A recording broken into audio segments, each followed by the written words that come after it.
Hey, everyone, we're just getting ready for the show. This is the pre-show, so just enjoy a little bit of Misty.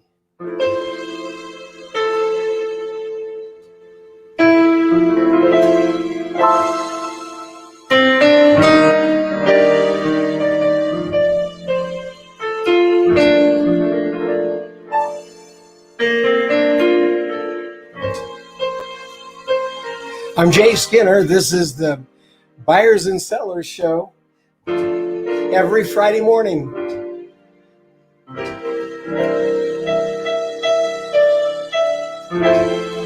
(10:35 a.m. Eastern Standard Time. Today we're going to have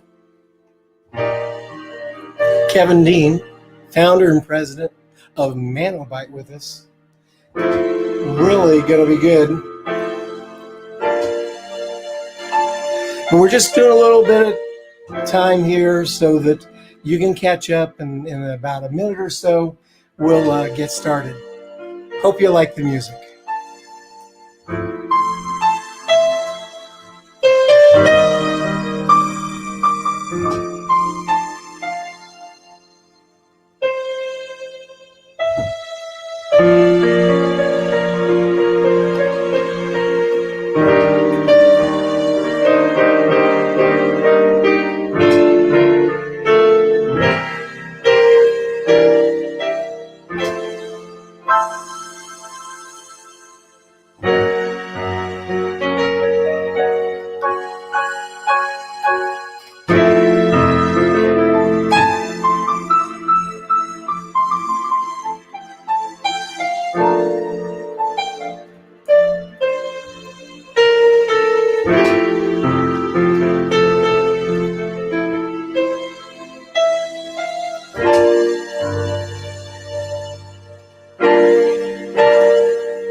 And we're live. Hi, I'm Jay Skinner. This is the Buyers and Sellers Show, PDT Associates, and we're here today, like we are every Friday morning at 10:35, to help make it a better place for all of us. You know, the idea is we're all buyers and sellers at some point or another, and so we have the silver rule that says, "Do unto your vendors the way you want your customers to do unto you." Well, today we've got a guy with us named Kevin Dean. He's the founder and president of ManoByte. He's going to appear on this episode with me. He's a graduate of Villanova University. Kevin's worked with some of the largest companies in the world. He's a seasoned digital marketing strategist with over 15 years of experience consulting with senior business executives. He takes great pride in being a consultant who knows and understands how to get real results from digital growth strategies. And I want to add that one of the reasons that he's here is because he worked with one of my clients, and the success has been tremendous. And I wanted to be sure that you all had an opportunity to understand what a really growing, and executing digital marketing firm can really do. He's a graduate of Harvard's executive leadership program. He's a visionary, a strong business acumen, and a passion for leveraging technology to help businesses generate consumer demand and increase revenues. In addition to running his company, he's a regular instructor, guest speaker, panelist on the subject of social media at conferences around the country. Featured and quoted in trade journals, TV reports. I mean, I really feel blessed and lucky to have Kevin here.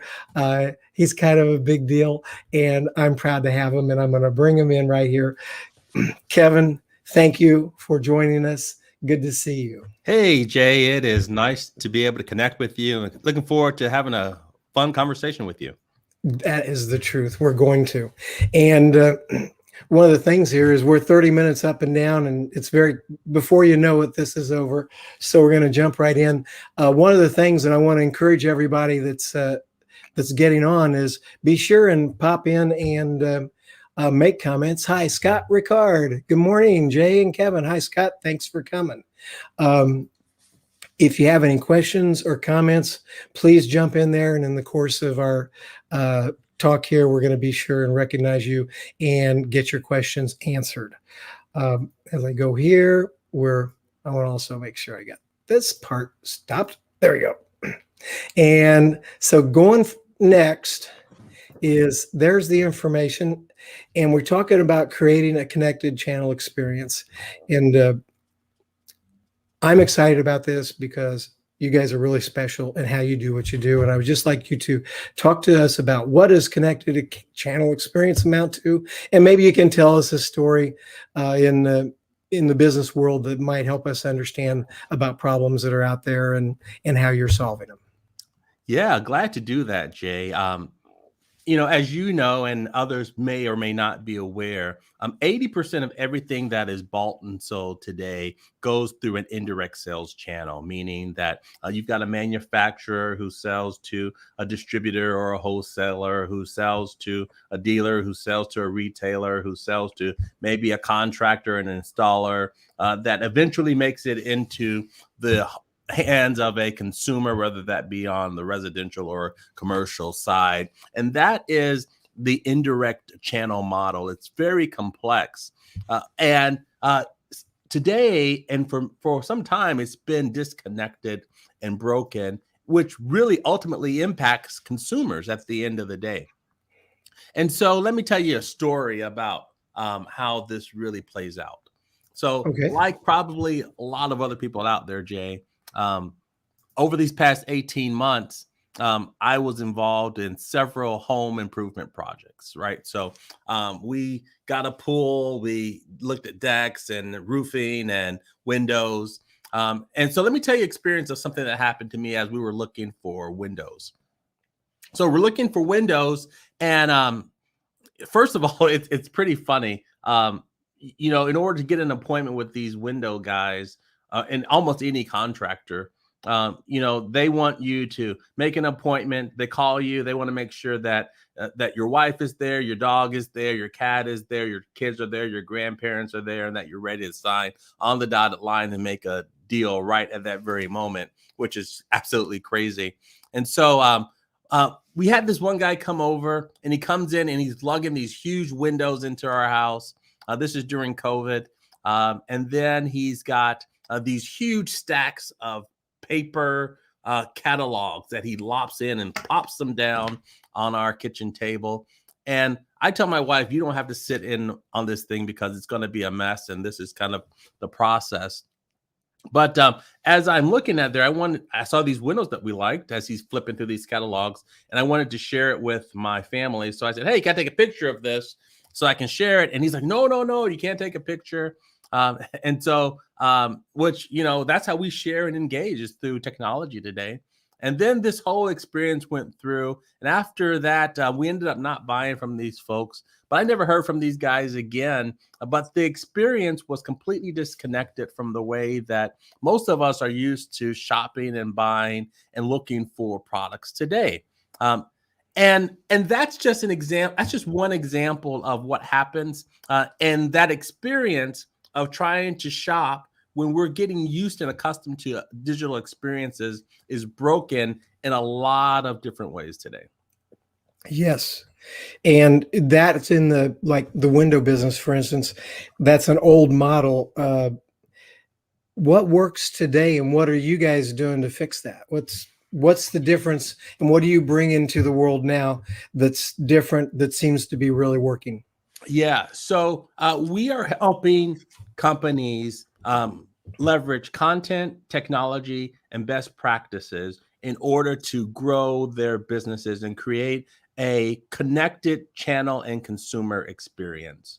All of us are aware of all the technologies that are out there today, and I think COVID has even expedited our awareness of these technologies and things that are out there. But we help businesses put it all together so that they can create consumer experiences and experiences for everybody in their channel that make it successful and that make it connected to make sure that everybody gets what they need when they need it.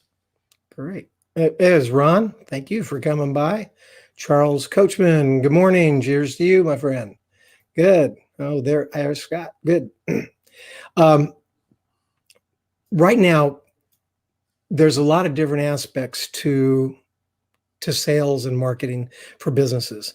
And years ago, it used to be all pieced together, it seemed like. And in fact, I was looking at a promotion from your company many years ago, and you're talking about how that worked and how now since then these particular things have all come together and you pulled together and you connected it all. Can you talk about that? Yeah, I would love to talk about that. So it used to be that and I would say that for some businesses, this is still the case that every piece of data is in a different silo, and nothing is really connected together. And what happens is that makes it so that the next person in your channel, that consumer, that buyer, they have a disjointed experience. And so what we do is we help people pull all that data together in one system, in one platform that allows you to see every piece of data together and create a better experience that is data driven, that makes it easier for everyone within an organization to actually deliver on great results. That way, you don't get this experience where the salesperson says one thing, customer service says something completely different, and then you've got someone else who you're interacting with who says a third thing that's completely different. We want to make a connected experience where everyone's on the same page. So this is very complex, and there's so many moving parts, and talk is cheap. And so what do you guys do in order to take this whole business plan and all these ideas and working with a customer and turn it into really making it happen? Because I think a lot of times companies that market themselves as digital marketing firms fall down in the execution. What are the pieces and how do you make sure it really happens? Yeah, I think what we've done and developed over the years are processes that allow us to systematize the way that we deliver and we execute. And for us, it's just like old hat. But there are things like making sure that we have really the voice of the customer in discovery and strategy, that we have a plan that everyone can see it from our team, our customers can see the plan, everyone is on the exact same page, everyone's connected. And then we make sure that we're executing in a way that everyone is up to speed and they can see everything and they can connect with all the tools and the technology all together in one place.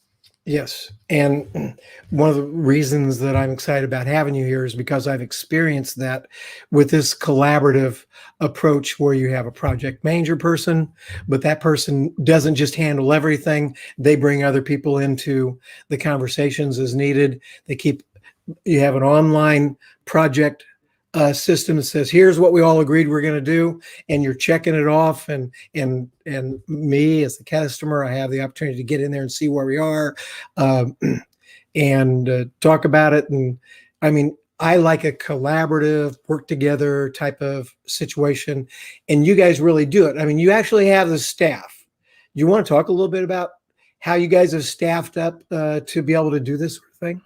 Yeah, so we have within our organization, we have project managers, we have strategists, we have digital marketing specialists, we have writers, we have designers, we have developers, and all of those people are staffed in-house, and we really connect together with our customers to make sure that when we're working with them, everything is seamless, and that's super important. We believe in transparency, because with transparency, what happens is now everyone is on the exact same page. We like to say, if you try to make decisions in a vacuum, then those decisions are going to suck.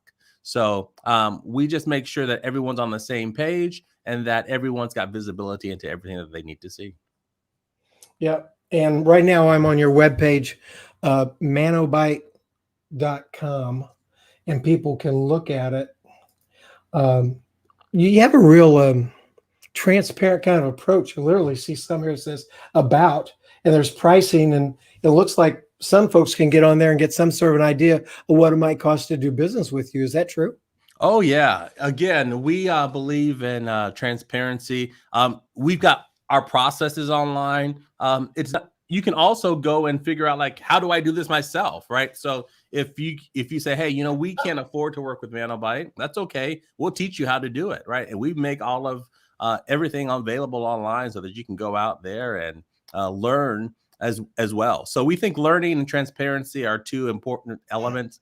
And the more that you educate individuals, regardless of what you're doing, whether it's from an agency services side or another element, education, consumers today want to be educated and they want to self-educate. And so that's what we try to do, is we make it easy for people to self-educate and learn.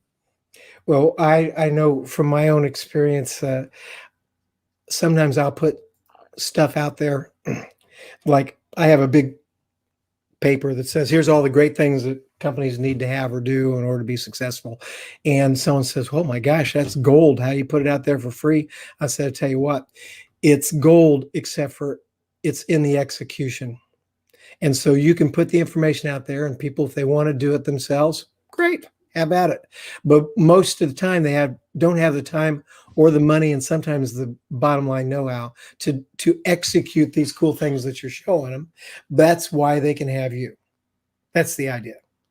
And they can hire you to become that part of their marketing department to cover things. And gee, by the way, just full disclosure, I'm not a salesman for ManoByte.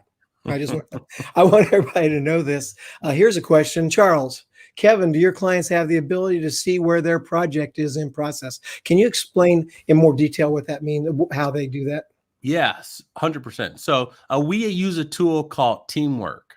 You can go out to the website teamwork.com, and it's a project management application. It's very robust. And one of the things that we do with our clients is our clients get access to Teamwork, and they see everything that our internal team sees. So they see tasks that are being done. They see assignments that are being made. They see who's working on it. They even see the interaction and the communication that goes back and forth between our team internally. And they are given the ability to jump in and chime in at any given point in the process and give their input. And this is interesting. And we decided to do this a while ago because sometimes people may think, well, I don't want people to see the interaction that we're having internally. We say, no, let's go ahead and make that available because, again, our clients, they may have input that we may not be thinking of as we're debating on a specific way in which we're going to implement a specific tactic for our clients. Yeah. And that type of vulnerability and transparency is wonderful. And now Royal Yeats Jones. Yeats is from Liberia, Africa right now. He's a pastor friend of mine. Good morning, Jay and Kelvin. This is a very good education. Well, Yeats, I'm glad you're here. He's live from Liberia, West Africa.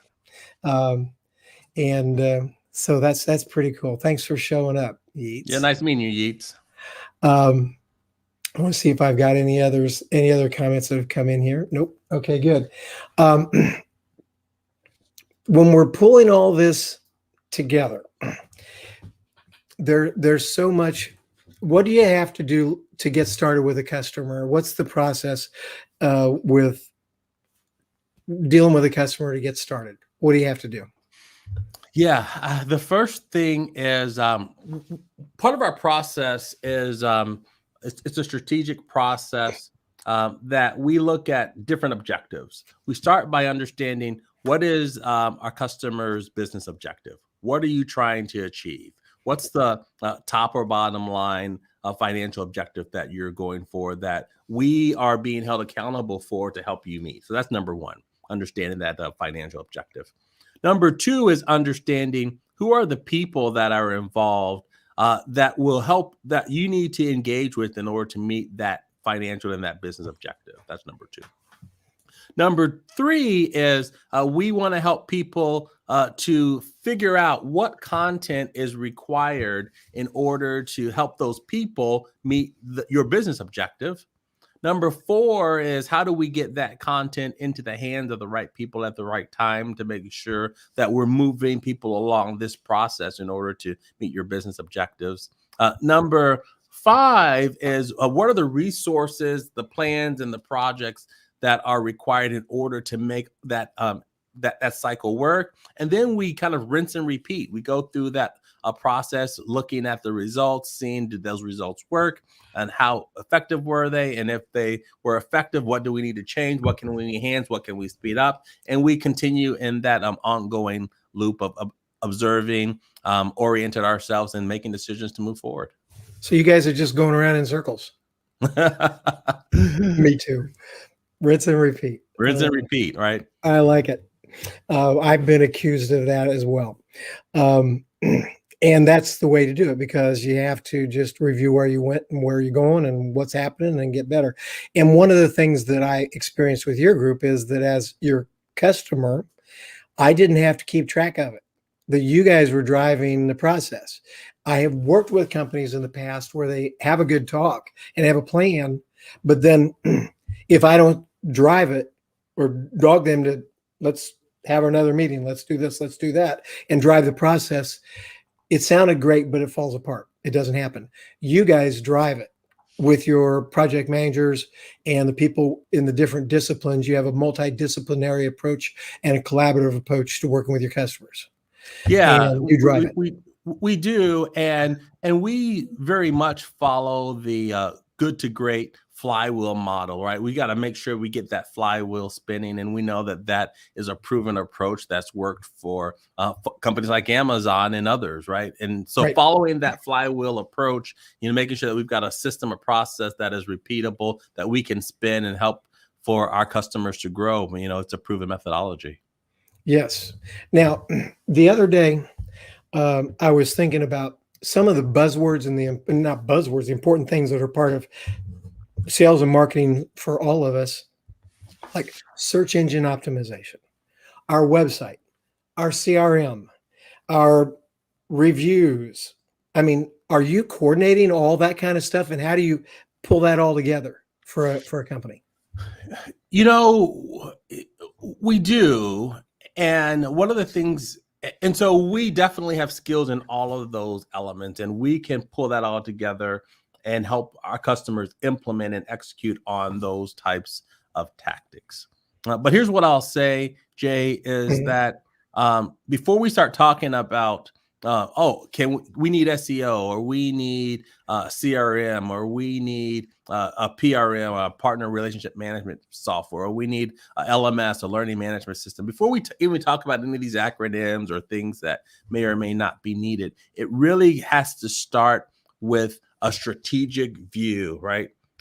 What are we trying to accomplish? What markets are we trying to play in, and what are we going to do in order to win and succeed, right? And because without that, tactics, they're disconnected, right? And we're all about creating this connected experience that really helps our customers and others really grow and be more successful. So sometimes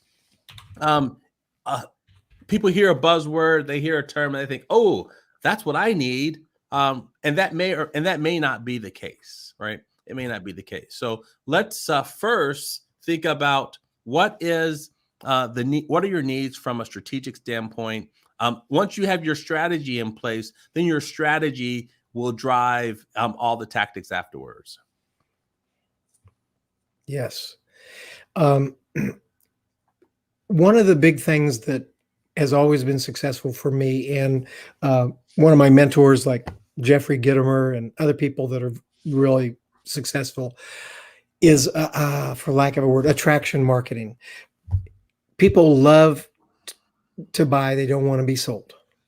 And one of the things that I experienced with you is that you tend to have the ability to position yourself so that people see us or see my company and get it top of mind, so that when they need what I'm selling, it'll come up to their mind. Is that part of your strategy, how you do that to get that into the minds of potential consumers? Relationships have and will always be a key driver of success for every single business, right? And so relationships take time to grow.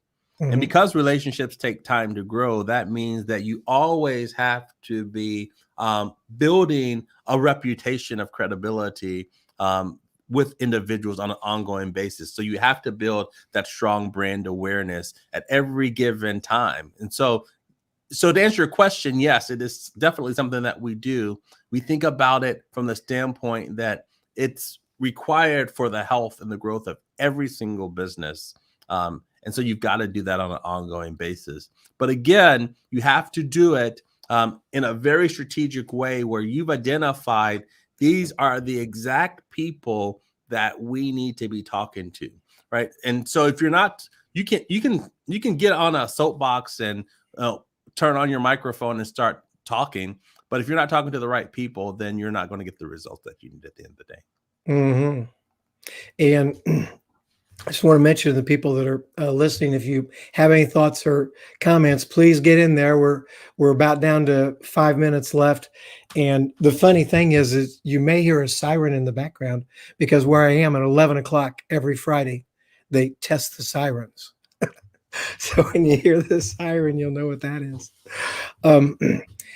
Subliminal selling, getting it in people's minds. I remember talking about account-based marketing where you would identify particular accounts or industries that you wanted to go after, and then make sure that ads would be popping as people were browsing, and people would see quick hits just to get it in their mind, not particularly have a call to action or something.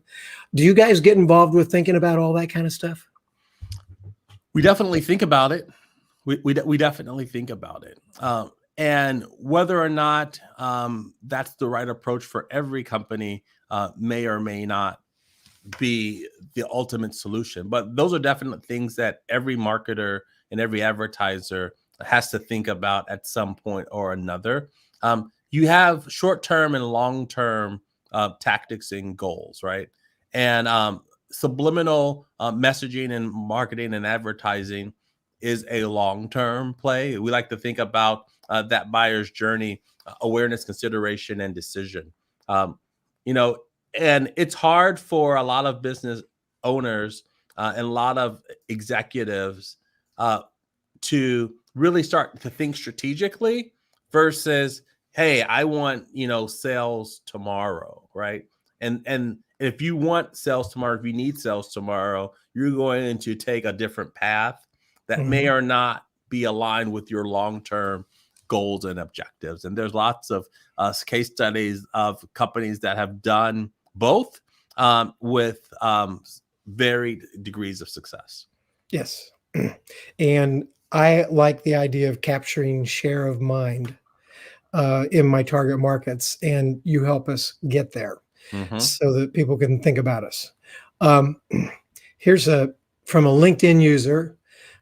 Kevin, what would you recommend B2B businesses doing digitally if it appears to be that indirect sales channel partners and VARs aren't delivering on the sale at the end of the customer's journey? Do me a favor, Kevin.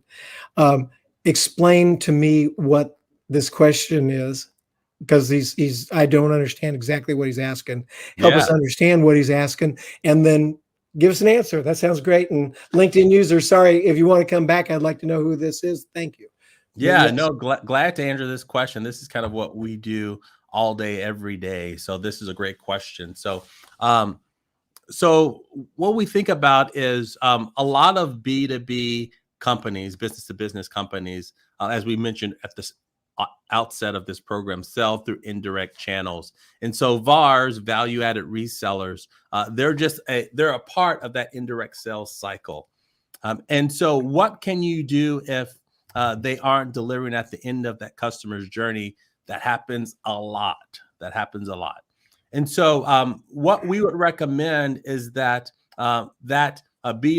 whoever's at the top of that channel, that you help provide that VAR with the information and the content that they need in order to be successful and to be able to actually do it for them. Because a lot of times, the person at the bottom of that channel at the end of that customer journey, they're typically not the best salespeople. They're typically not the best marketers. and they generally don't have the resources that are required in order to do what they need to do successful. And so one of the things that we recommend doing is putting together channel programs where you're actually providing that VAR at the end, or that channel partner at the end of that journey with co-branded content, with what we call through channel marketing automation. And that's where you're actually doing the marketing and the selling for them, right? So there are tools that we use in order to like, for instance, like a PRM, which is a partner relationship management system. Look into getting a partner relationship management system where you can allow those VARs to register their leads. And once those leads are registered, you can help to drive that journey to completion for them. And really, we think about a couple of things, right? Doing what's called through channel marketing automation, for channel marketing, and with channel marketing, right? So those are some of the things that you want to think about doing. And we'll be glad to kind of, each one of those are a discussion within themselves, but those are definitely things that you should be thinking about doing. So as a business owner, I take a deep breath and say, oh my gosh, this is huge. There's so much to it. The good news is I don't have to fully understand it in order to engage you, because you'll manage it, you'll report, you'll help me understand it along the way, and that I can benefit from what you know. I don't have to micromanage your work. You know what you're doing, and you can work with me as the business owner to get some really cool stuff done, right? We can work with you, we can train you, and we can help you execute so that you can grow your business. Awesome. Well, you know what? That was a quick 30 minutes. With that said, is there anything else that you'd like to tell our audience before we wrap up and I play us out? Oh, this has been a lot of fun, Jay. It's always great talking to you. We always enjoy exchanging great ideas, and it was great to be on the show, so we appreciate it. Thank you for coming, Kevin. We'll talk to you later. Bye now. And I'll play us out. I gotta play some blues, you know. Thank you for coming. I'm Jay Skinner. This is the Buyers and Sellers Show.